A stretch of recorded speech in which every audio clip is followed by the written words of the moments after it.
we spent the past couple of years in a crazy hot market. Louisville home sales decline as demand outpaces supply. Effective communication is at the core of any situation. If you master these two ideas, you'll have a chance of being successful at residential real estate marketing. I think you need to be looking for investment opportunities that move the needle. The market will never crash if demand exceeds supply. This is what I've been telling you all along. This is the Jay Pitts Show.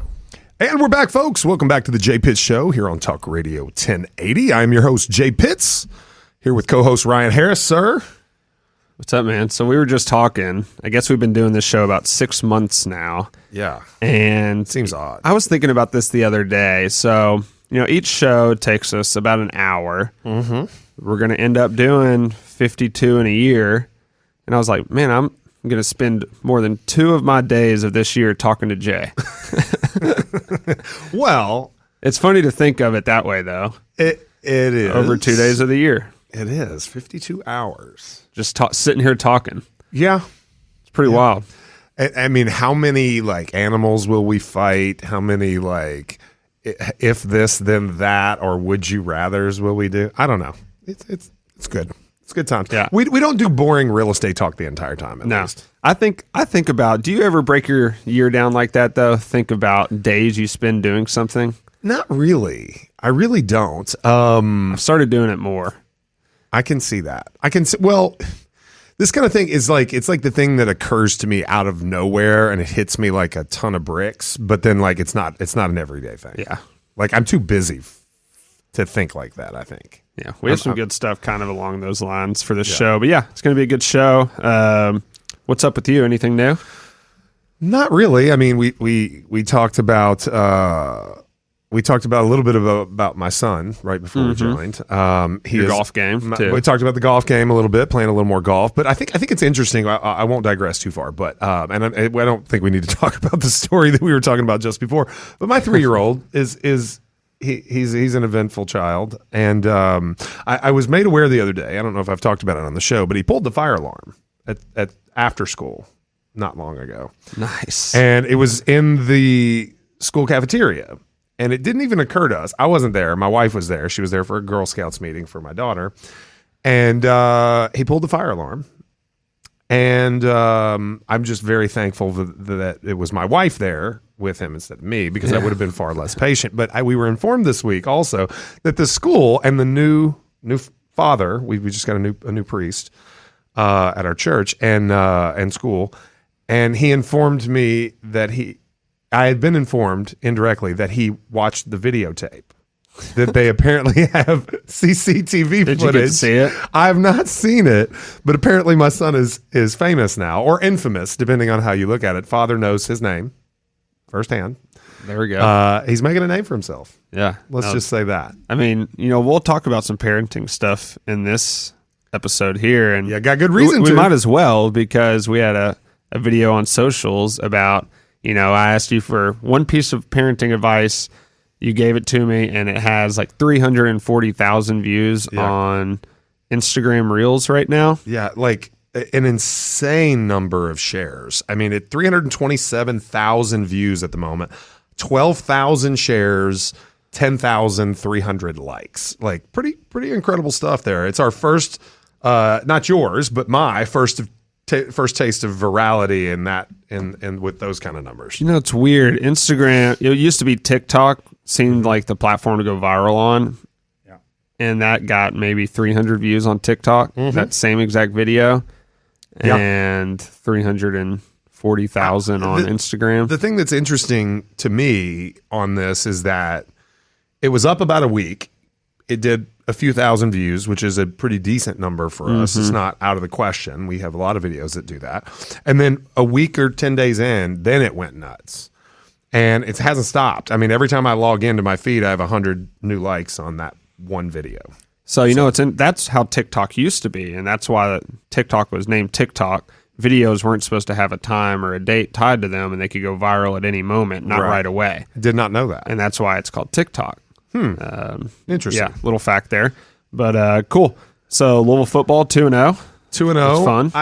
It is fun, and I think the team is making strides. I know a lot of my friends that are big fans like we are were slightly underwhelmed with the start, especially last week. It was just like a ho-hum blowout, if you can even put it that I'm way. saying it's about the.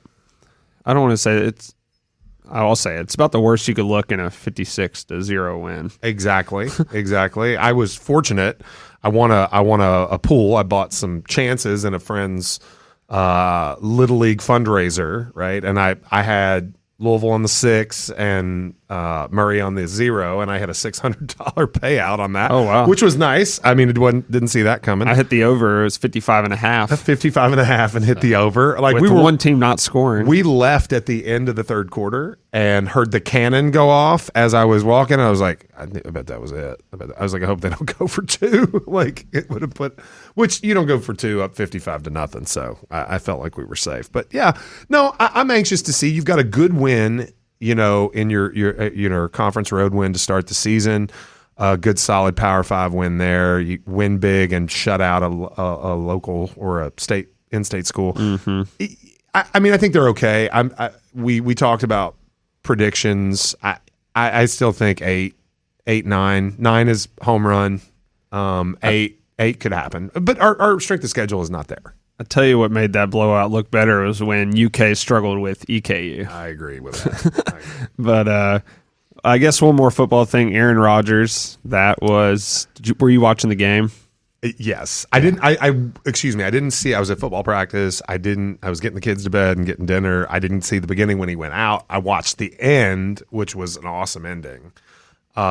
But yeah, I mean, Unreal. after a little bit invested after watching, Hard Knocks and kind of trying to buy a little bit, at least keep your mind open to the hype of the Jets. But it was, it was nice that they won, and basically had no Aaron Rodgers. Yeah. Which Josh Allen pretty much gave it to him, but Yeah. that's neither here nor there. Yeah, Zach Wilson's not very good. But No, he's not. But but Garrett Wilson is legit. Did you see that catch? That might that touchdown catch, which they played mimicked defense and offense in the same play. I mean, backhand tap and then one hand like it. He was trying to throw the same ball. If you watch the last preseason game where Rodgers threw a back shoulder ball at the pylon to Garrett Wilson against the Giants, which was an unreal throw. This was a bad throw and an unreal catch. It was like the same exact play. Yeah, pretty cool. All right, let's move on to our real estate question. So I got a question for you here, Jay. You have a lot of agents who come to you with problems. When I'm in the office, it's probably every 10 minutes an agent's walking in your office, whether you have the door closed or open. Outside of real estate deals, though, what are some common issues agents come to you about, whether it's just stress or anxiety or problems they have in their business? What's probably the most frequent thing you get? So outside of deal issues? Yeah. Outside of deal issues. I mean, I hear a lot about like the market, what's going on with the market. A lot of people want me to play prognosticator. I hear, a little bit of who moved my cheese kind of talk, and it's natural, right? Like when you're good at something and it works for you, you want it to last and continue forever. But the nature of our industry is that it evolves and changes. The only constant is change. And I know that was a little deep, a little meta for you there, but everything is always changing. So like, for example, some of the big, internet lead sources, they grow, they change, they evolve. People that were paying out thousands of dollars a month for good leads and having a decent, at least a positive ROI in terms of conversion, that's all dried up. They've all gone to referral models. We can talk about that if you want, but Zillow specifically, realtor.com for that matter too, through their work through Market VIP and OpCity, and then Zillow through the Flex program. Like everything is like referral based now. And, it's kind of a closed loop. You're either in or you're out. And when you're out, it's kind of terrible because, what we've learned over the last 10 years, 15 maybe, is that you could get into the business without a significant following. And very quickly when you leverage, if you're willing or able to leverage these lead sources with, writing a check, you can get your career started a lot faster. Now the net, because you're paying out, the net is much lower, but if you can kind of use that as a loss lead and get to the point where you're generating some real business, you can hang around a lot longer while your sphere of influence and your network starts to identify you with real estate, and then your business picks up. Yeah. I was joking with the agent in the office the other day, Kevin Lewis, about how 90% of the time when an agent comes to you with a question, they already know the answer to their question. And it's just you asking, well, what do you think? Well, and that is a lot of the time, vast majority of the time, they're looking for confirmation, confirmation of what they already want to do or already think. And it's funny when they don't get it, right? Because I do think that their approach is wrong. It's almost like blows their mind.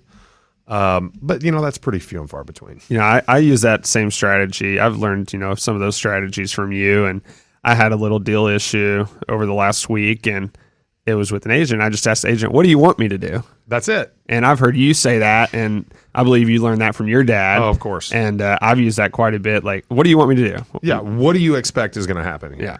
And it works. Yeah, absolutely and it worked like a charm. Well, because they don't want it solved. Because they know they're being unreasonable and they don't want to hear themselves say it. Yeah. When you force them to hear themselves say it, then all the animosity dissolves. Yeah. But all right, we're going to cut to a couple ad sponsors. We'll be back. Going to talk about what happened in 1971 and some other fun things. So we'll be back. Jay Pitt Show, Talk Radio 1080, real news, real talk. See you in a sec. Welcome back to the Jay Pitt Show. This is Talk Radio 1080, real news, real talk. I'm your co-host, Ryan Harris.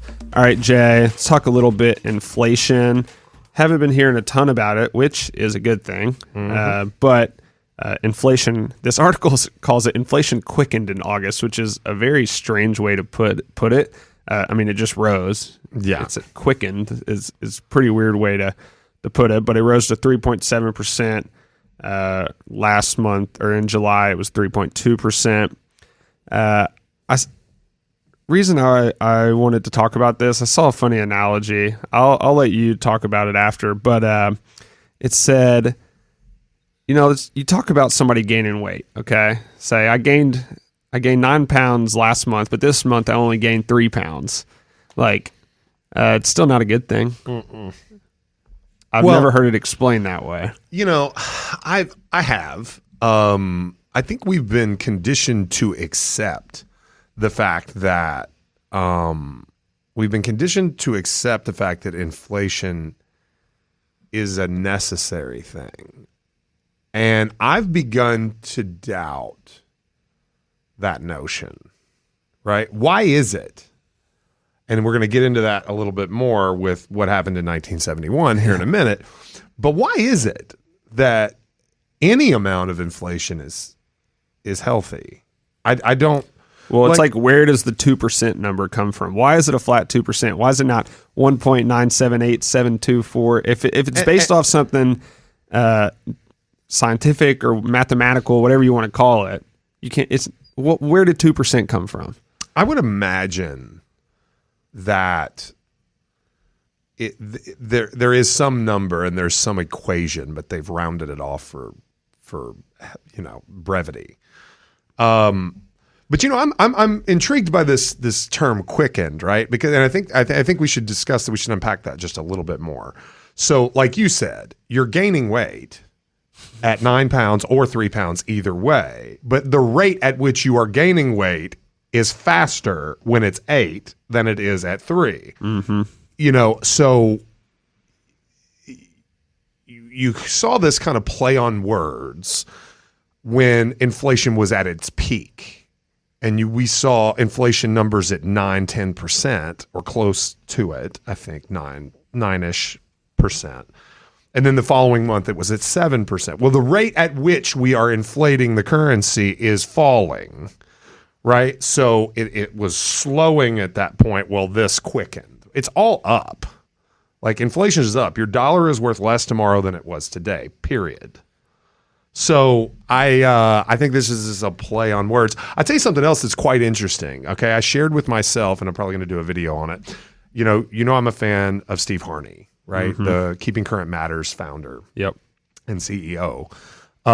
He put out a tweet this morning that said, hey, just a reminder for everyone, you're going to start seeing articles from the dishonest media about how year-over-year price increases are dropping.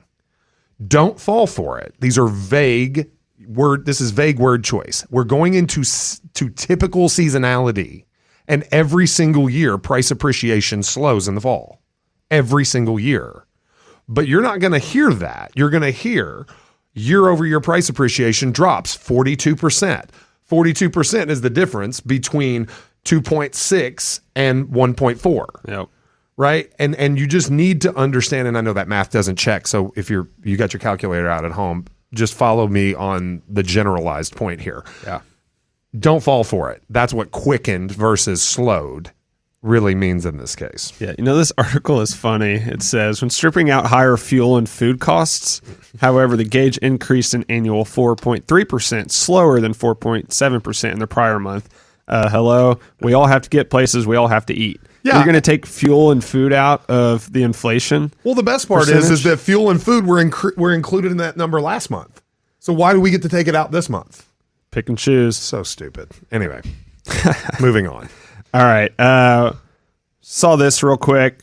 50%. This is from Broke Agent Media. I'm not sure if you saw it, but Yeah, I did. from Broke Agent Media, a full 50% of those purchasing homes in 2023 are first-time home buyers, which is interesting because with higher rates, you would think that wouldn't happen. But here's the reasoning in my mind. Those that already have homes don't want to move because they're rate locked, like we've talked about it. Absolutely. So the only people buying homes right now are first-time home buyers and have to, the rates are what they are. Yeah. You don't pay the rate, you pay your mortgage payment. You pay the payment. Yeah. Well, and that's the thing is this is there could be a subtitle to this, right? Which is just simply that rent prices that are also historically high, despite maybe being off peak slowing increases is another way to put that, right? Slowing increases in rent prices still show, regardless of those rates, they still show that what you can get for your dollar from a renting perspective, which is the alternative for first-time home buyers, is still not feasible in a lot of cases, in a lot of markets around the country. So those people are naturally going to think of the facts. I'm going to buy in now because prices are going to continue to escalate with demand, being stronger than supply.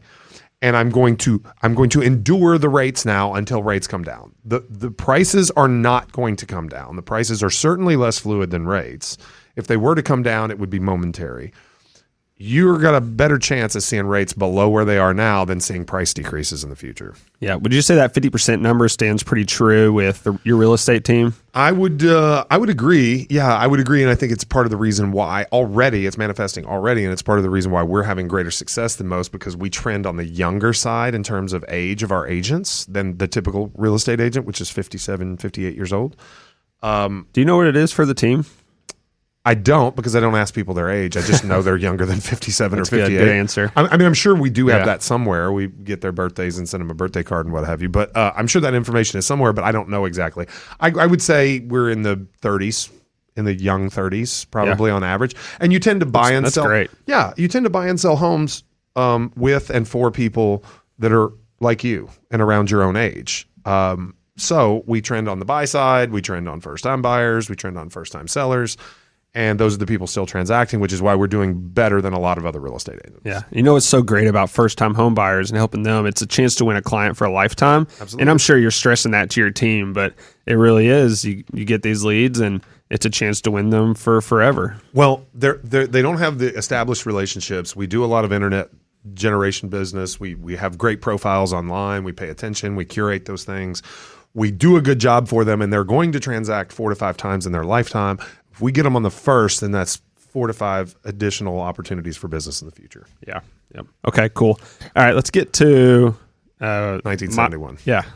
I'm looking forward to this. So found this website. Jack Mahler's entrepreneur I follow tweeted about this website. It's WTF happened in 1971.com.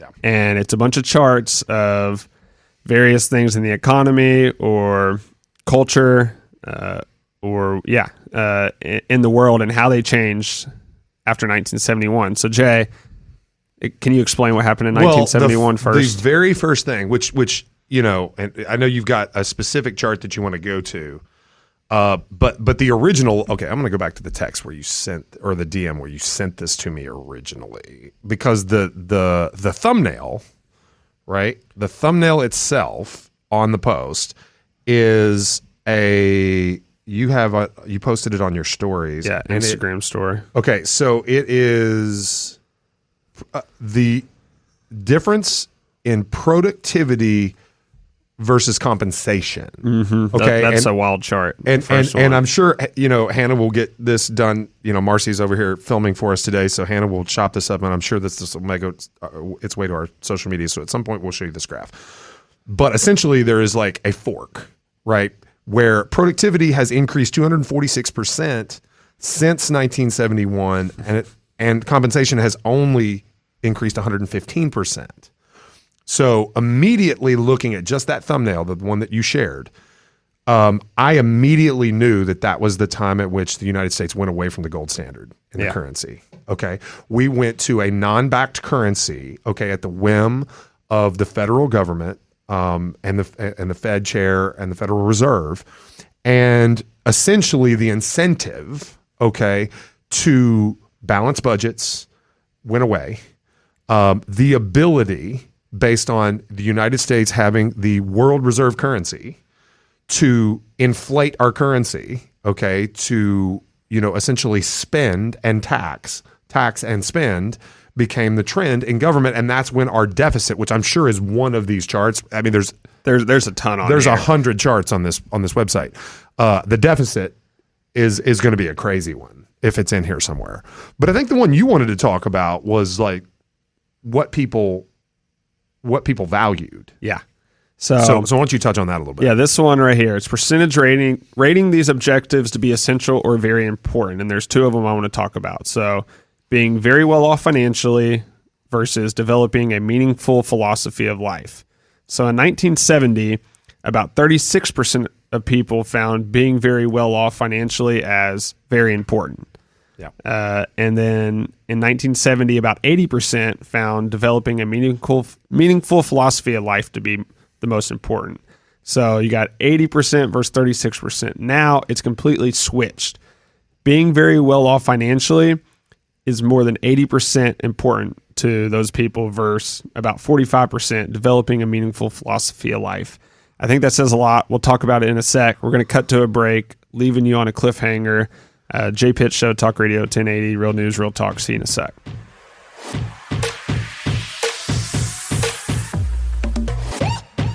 And we're back, folks. Welcome back to the Jay Pitt Show. So before the break, and before you got to hear from our lovely sponsors, Ryan was touching on this graph where essentially the following, being very financially well off and developing a meaningful philosophy of life, have essentially switched places in terms of essential or very important in the eyes of the American public since 1970. Once again, being very well off, 36% important. Having a philosophy, nearly 80% important in 1970. Now, essentially, completely flip-flop. 82% see being very financially well off as very important, and just over 46% having a philosophy. I mean, I guess, this is obvious in today's day and age. The philosophy part, I'm going to choose to assume that has some religious backing, because obviously we've seen participation in organized religion fall off, and I think those numbers would be fairly similar. Obviously, we say every day the capitalist influence on society and how much it requires to live a good life these days, and how much people are pretty obsessed with even excess. So I'm intrigued. I think it's also interesting to see that being an authority in your field has dropped. And raising a family, I would have honestly expected to become less important, but it is actually reading as more important today than in 1970. Those are a lot of surprises. I think the first two were actually fairly obvious, given the caveat that you put some kind of religious spin. In my mind, here's where it comes from. I think you didn't have to worry about affordability as much in 1970, 71, and you could focus on a meaningful philosophy of life. You had more time for that, and now because of the way money is and how expensive things are, you have to focus more on being very well off financially because there's less and less of a middle class every day. Well, absolutely. There's just a chasm between the haves and have-nots. Yeah, the chart below, it's pretty interesting too. It's staff to student ratio.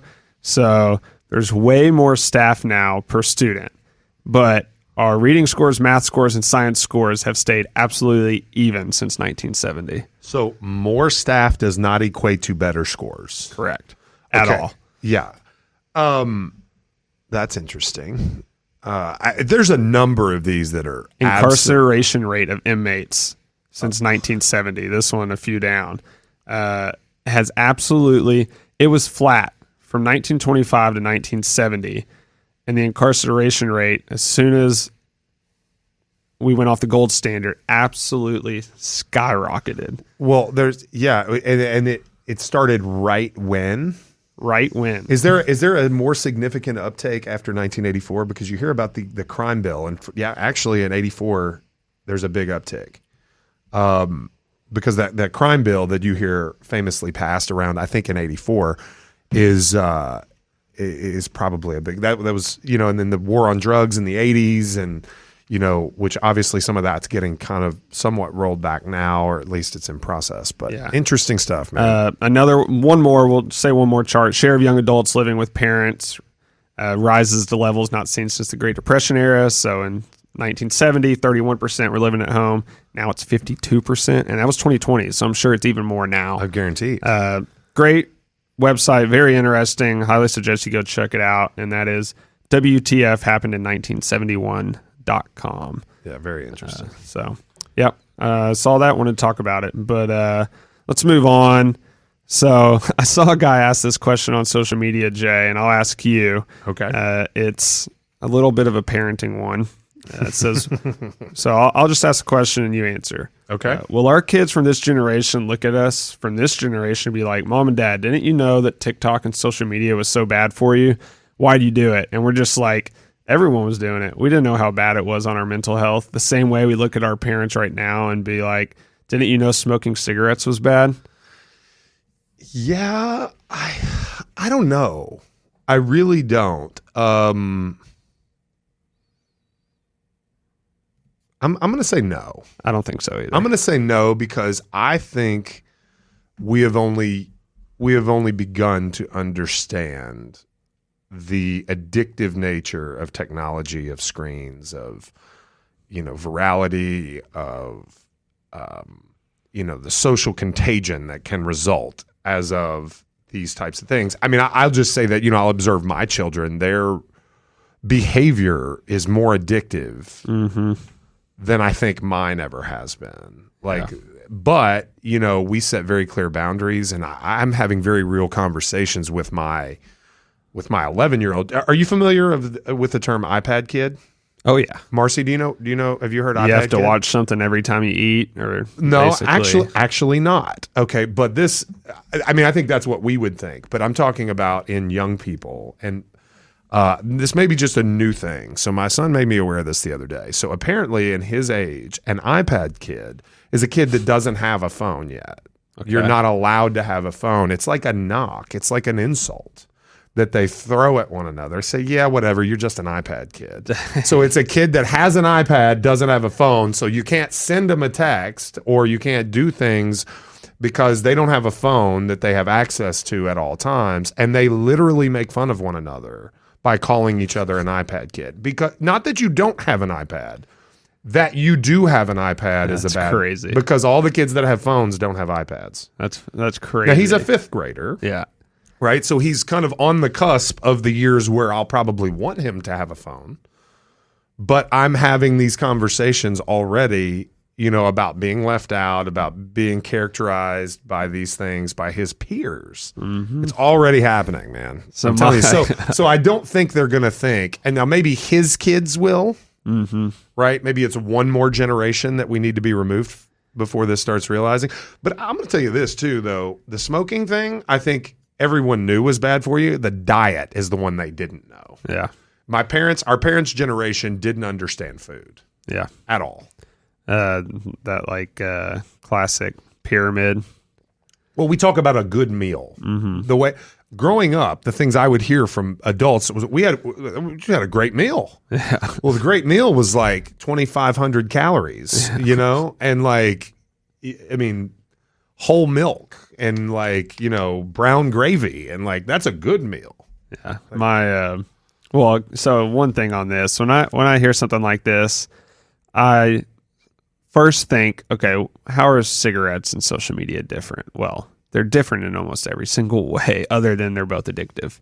Yeah. Like there's really nothing good that comes from cigarettes. I mean, you get, the nicotine feeling. But other than that, like cigarettes are a physical thing in this world. Social media is not really physical. It's all online, and there's good things that come from social media. So yeah, I don't agree. They're completely different when you really think about it.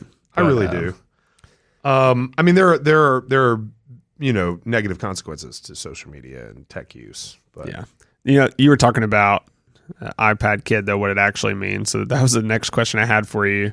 When do you think you'll let your kids have social media or a phone? Oh man, so I do think that probably Preston will get a phone probably in the next year. And he's 11. 11. He'll be 12. I think that's about when I got one. It's just I mean I got a phone when I was 18, but phones were brand new, right?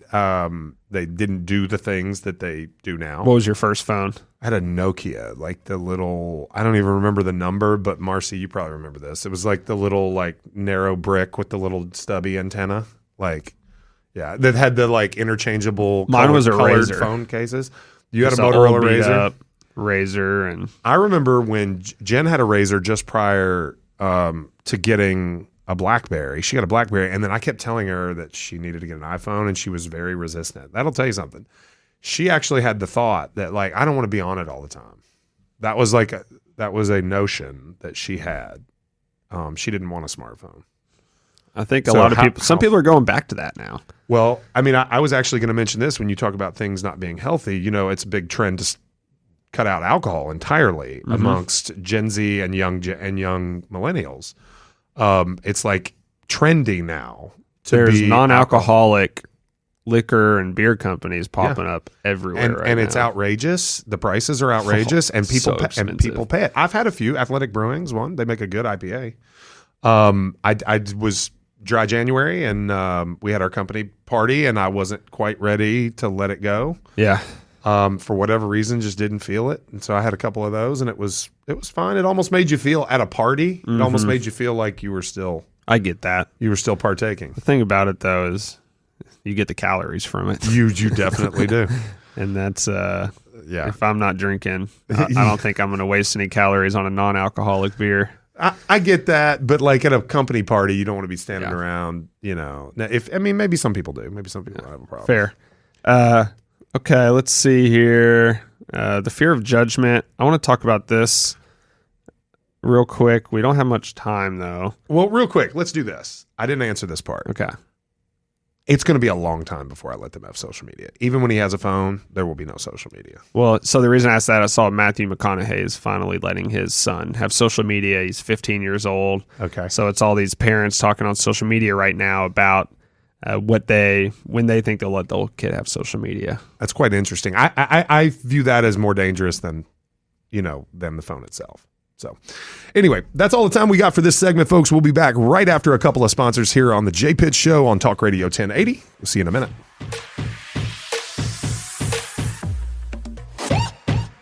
Welcome back to the J Pitts Show. This is Talk Radio 1080, Real News, Real Talk. I'm your co-host, Ryan Harris.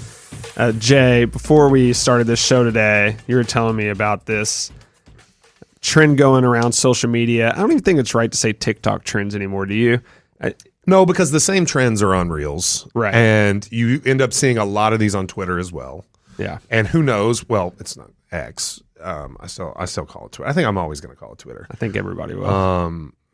Maybe that makes me crotchety. But here's the thing. I think I'm always going to call it Twitter, but you see them on Twitter, and X is probably going to become a short form video platform because they want to be the app. It's starting to. Yeah, I mean, it's so there we go. Why don't you explain the trend then? Okay, so I first saw it this morning, and it's really interesting. And I'll just, as a caveat, say I think TikTok's algorithm is unbelievable. Like, it's crazy how predictive it is. So I see one video.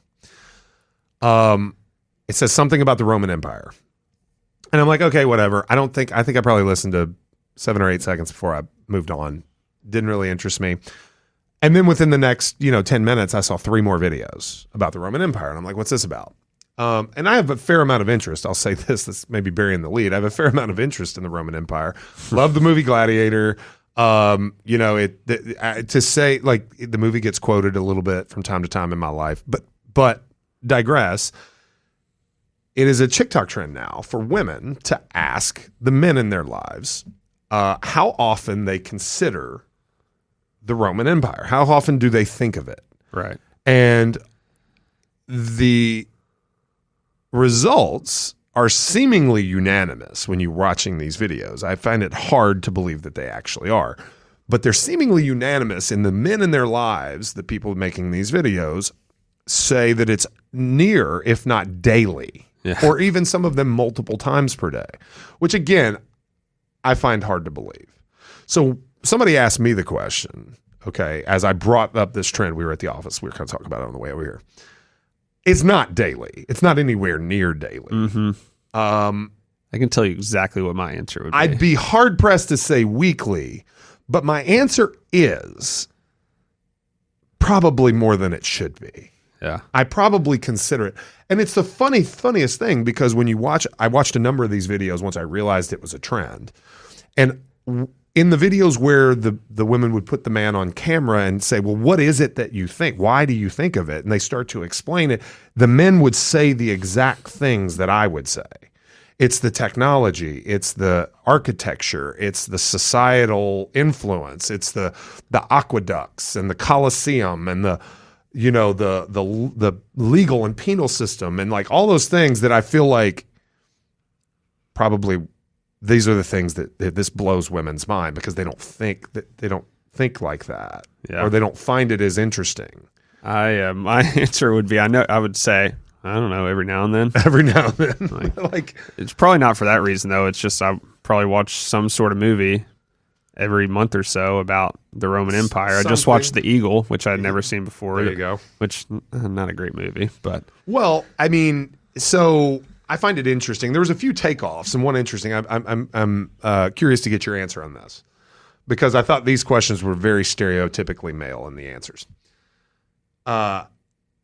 If you were on an airplane and the pilot had a heart attack and died, and let's just say that happened early and it was like a 4 to 5 hour flight, so you had some time. It wasn't like 5 minutes from now. Could you figure out a way to land the plane?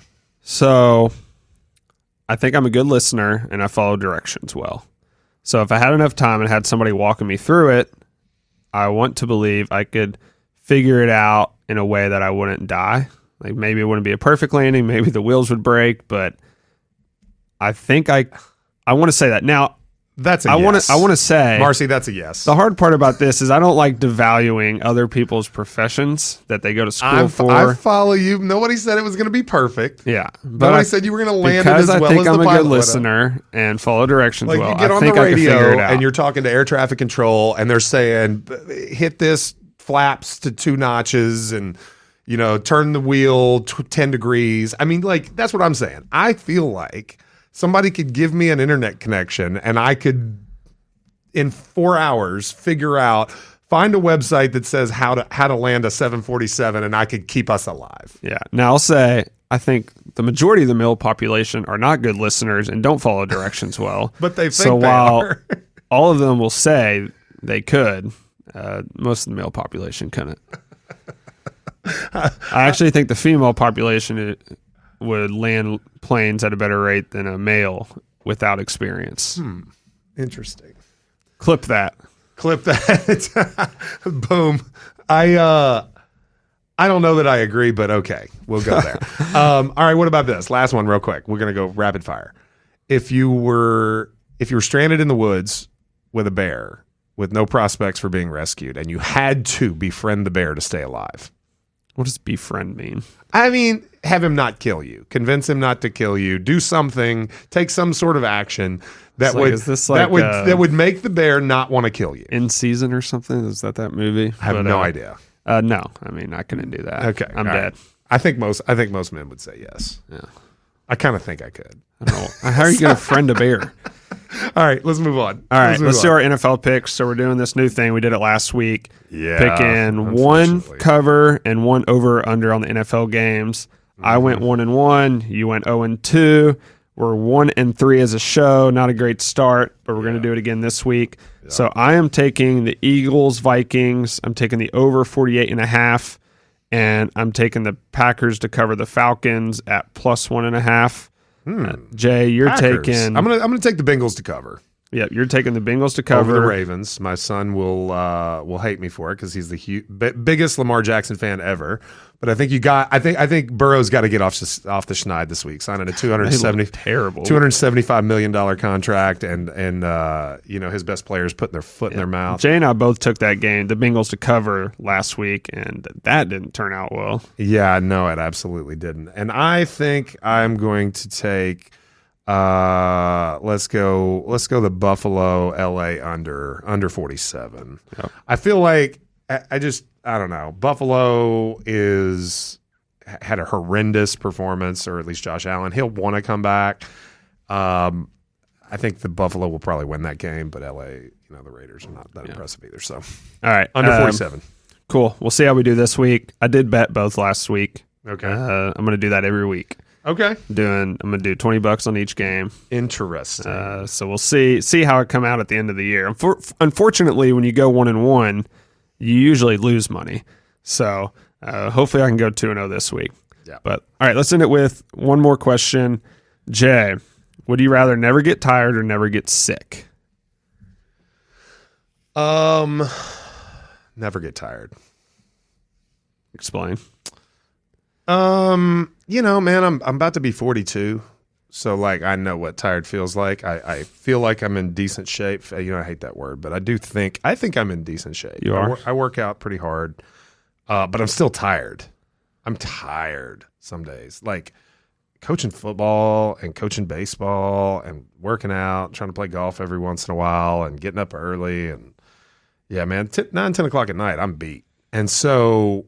And I don't get sick often, and when I do, I recover quickly. So, if you're telling me I have to get sick more than I do currently, then maybe that's different. But like assuming all things consistent, I'd rather not be tired. Yeah, I think that's a good explanation.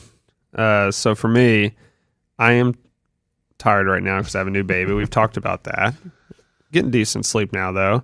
But even with that being the case, I would go with never getting sick. And I don't get sick much right now. We'll see how that changes with the baby. But, and when I do, I'm like you. It's never that bad.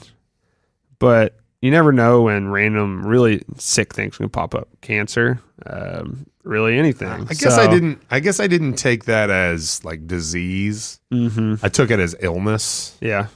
Do you know what I mean? Yeah. Like, but if you're telling me and being tired sometimes can be a good thing. Like it's nice to be tired sometimes. Well, being tired in a lot of cases is somewhat euphoric because you've become tired because you've done something really worthwhile. Mm-hmm. You know what I mean? Like you ran the marathon. Like that's a good kind of a good tired, like that tired sense of accomplishment at the end. I can buy all that. But yeah. So that's how I thought. I mean, really, I didn't take it as disease, and that's a game changer for the answer, right? Because if you tell me like not getting sick means I'll never get cancer or I'll never have, any sort of illness that speeds up my demise, then I think I probably changed my answer. Yeah. Then. Well, and we could take it a step farther. Is getting older? Is that aging? Sick? Is aging? I don't sick think aging is being sick. I think that's the natural course of things. Mm-hmm. I think it is philosophical, right? But like, cancer happens. We get that, right? As awful, but the body is doing something it's not supposed to do when cancer. The body's supposed to get old. Yeah. It's supposed to die of natural causes at some point if something else doesn't make it happen sooner. So I don't think aging falls into that. I'd still probably use if it were just aging and not illness and not disease, then I would still say tired. I guess I'm talking out of both sides of my mouth. If disease is included, I take don't get sick. Cool. All right, probably got like 30 more seconds. You want to talk about the golf scramble real quick? Yeah. So benefiting Children's Miracle Network, our second annual golf scramble for RPP. Children's Miracle Network supports local Norton's Children's Hospital and is just a world-class organization that Remax itself at a national level has been partnered with for over 30 years. We raised over $20,000 last year. It's at Hurstbourne Country Club on October 23rd. If you have interest, reach out. Be happy to get you info. We're still looking for sponsors and teams. We are just about full, but not quite there. So just reach out to me via any of our social handles, and I'll get you the info. Yeah, if you want to support a great charity and get your business in front of a ton of real estate agents, it's a place to do it. Absolutely. All right, folks, I think that's all the time we got for this week. We'll see how our picks do, and we'll be back to talk to you next week here on the Jay Pitts Show, here on Talk Radio 1080. For Ryan Harris, I'm Jay Pitts. We'll see you soon.